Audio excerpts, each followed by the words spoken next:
this is why they ban our history. They ban our history because Black history, by definition, is political.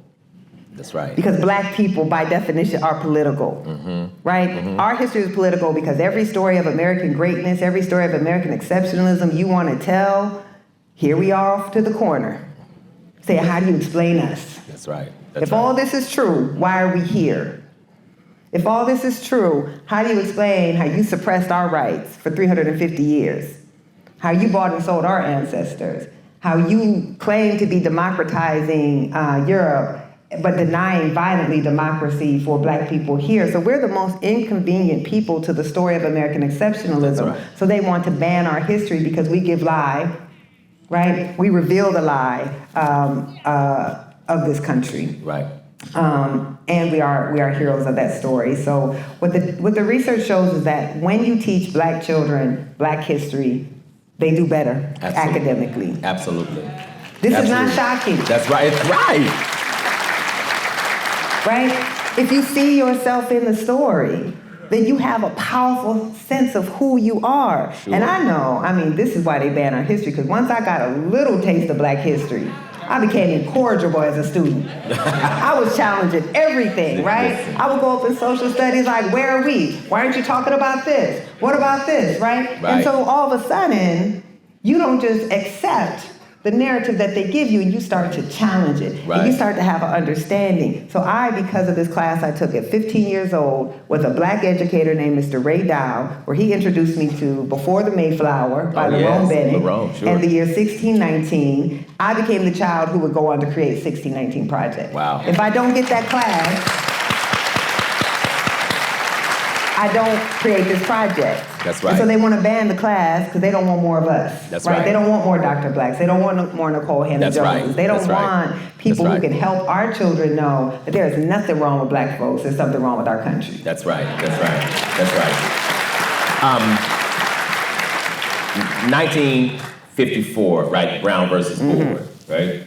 And most of us in this room are aware that thousands and thousands of Black children were shipped to white schools, right? The 1619 Project, of course, covers that. The question I would like to ask you is, what did white children miss by never being under the tutelage of Black instruction? That's such that's a powerful and an important question. And I think, we're taught to think about Brown v. Board, of course, as being about the deficiencies in the education of Black children. Right. But if you actually read Brown v. Board, if you read the arguments that the NAACP was making, if you look at the oral arguments, which I'm nerdy as hell, so I've read all of it. Are y'all okay? Yeah. Okay. It's okay. We can enjoy ourselves too. I tell a lot of jokes because this is hard, and if I didn't tell a lot of jokes, I'd be up here crying. Right. So I read all the oral arguments, and the NAACP was actually making two arguments.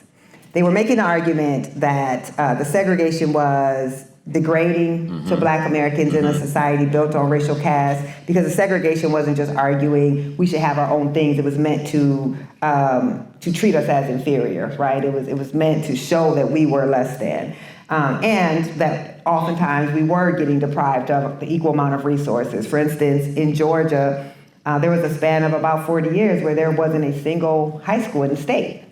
So Black folks were paying tax dollars. They were funding high schools for white kids, but their own children didn't have a high school, right? Or they weren't getting, school buses, or they weren't getting textbooks. So we know that the resources weren't the same. So they were making that argument. But the parallel argument that they were making was that segregation was giving Black children a false sense of their own inferiority, but it was also giving white children a false sense of their superiority. Right. Now, the court didn't rule on that. Right.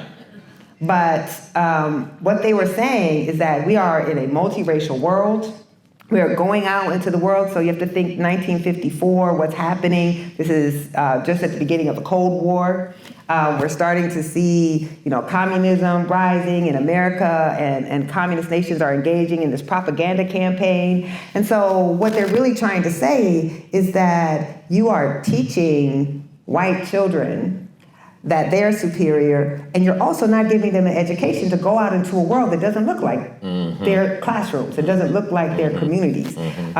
So what white children were deprived of is one, just the ability to be around black people, and we're amazing.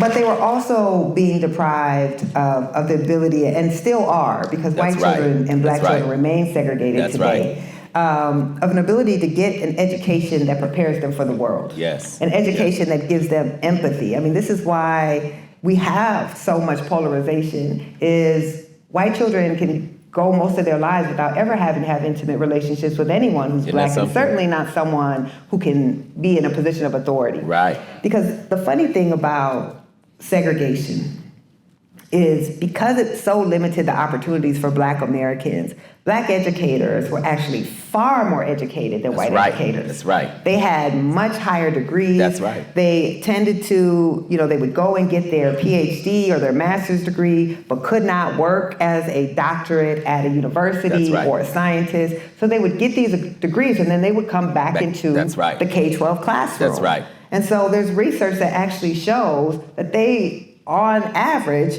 were far more educated and had far more advanced degrees than white teachers. That's right. Now, again, think about narrative. How many of y'all have ever heard that? Yeah. Right? It's true. It is true. But that's not the narrative. So the narrative was that our children were getting an inferior education. They were getting inferior resources. Right. But they did not have inferior educators. Right. It makes me think. That was a difference. Absolutely. It makes me think of us at these HBCUs, right? Because, of course, I'm at an HBCU, and so are you. And the beauty and the power of HBCUs, I think that most people don't know, is that we were really making bricks without straw. Yes.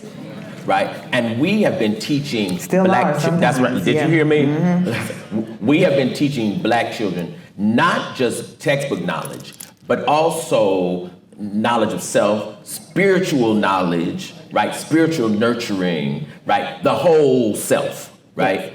And I think this is critical, because in some ways we have not really, as black people, we've not really supported these institutions as fully as we need to. But these institutions have been the lifeblood of black people, right?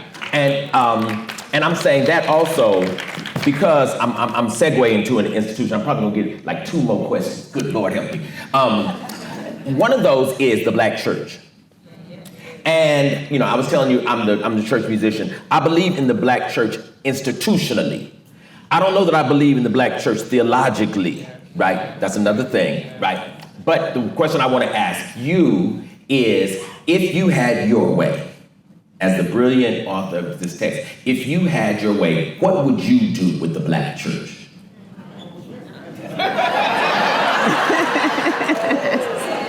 Lord.